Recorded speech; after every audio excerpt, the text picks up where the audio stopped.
Bienvenue dans cette nouvelle vidéo. Aujourd'hui, on va vraiment parler des instruments qui sont nécessaires dans un home studio. Alors, je m'appelle Abdelkader Rami, je suis expert et conseiller dans les instruments de musique depuis plusieurs années. Aujourd'hui, on va vraiment parler vraiment le matériel qui est vraiment nécessaire, vraiment avec un budget réduit pour le home studio. Alors, ce qu'il faut savoir, c'est qu'un studio, un home studio, il y a un minimum de matériel à avoir. Par exemple, on va commencer déjà pour avoir soit donc l'ordinateur ou un Mac si vous préférez. Donc, et voilà, une carte son pour vraiment donc enregistrer le projet donc en lui-même, un logiciel, donc un DAW avec lequel on va travailler. Donc voilà, il y a un clavier maître pour pouvoir vraiment piloter les sons en fait dans le logiciel.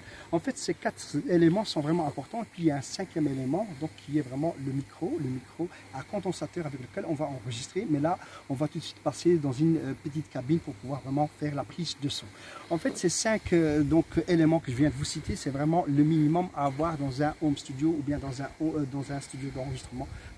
Donc voilà, donc ici donc on va d'abord parler au niveau de l'ordinateur ou du Mac. Donc ça c'est un choix que vous devez faire, donc vraiment avoir vraiment quelque chose de valable, par exemple avec un bon processeur, par exemple je dirais un i5, i7 pour donc un ordinateur, donc voilà, ou alors aussi avoir vraiment un Mac par exemple pour vraiment travailler avec, enfin plutôt un iMac pour vraiment être à l'aise, parce que il faut savoir que quand vous êtes devant un écran, en fait on a les yeux qui se fatiguent, et donc c'est mieux d'avoir vraiment quelque chose par exemple aux alentours de 24 pouces ou 27 pouces. Ça me paraît vraiment quelque chose de minimum qu'on doit avoir en fait pour vraiment visualiser donc le contenu du projet quand on travaille dans le home studio. Alors toujours donc au niveau donc matériel, en fait il y a aussi donc cette carte son qui est vraiment très importante, parce qu'on va choisir vraiment une carte son avec une petite latence.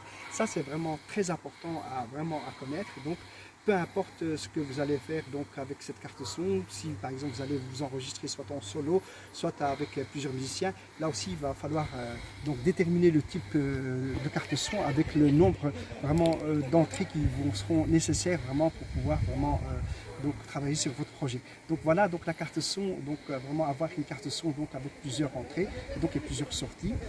Ça c'est vraiment aussi essentiel. C'est à vous de déterminer si vous allez donc travailler donc seul, comme je viens de vous le dire, en solo, musicien donc solo, ou bien avec vraiment plusieurs musiciens. Troisième élément, donc le troisième élément, ça va être aussi le clavier maître. Le clavier maître, là aussi, c'est encore vous qui allez un petit peu sentir un petit peu ce que vous voulez, par exemple, parce qu'il existe des claviers maîtres avec 2 octaves, 3 octaves, 4, 5, 6, 7 octaves. Cela, ça va dépendre un petit peu de la place que vous avez dans votre home studio ou bien dans votre studio d'enregistrement. Donc là aussi, il y a plusieurs marques qui sont sur le marché. Donc là, vous pouvez faire vraiment votre choix. Il n'y a aucune crainte. Donc voilà, il existe des claviers maîtres vraiment avec toutes des pattes qui sont dessus, donc pour pouvoir vraiment se servir par exemple comme déclencheur, donc contrôleur. Comme ça vous avez donc cette possibilité de vraiment d'enregistrer vraiment à l'aise avec donc votre clavier maître. Donc, voilà.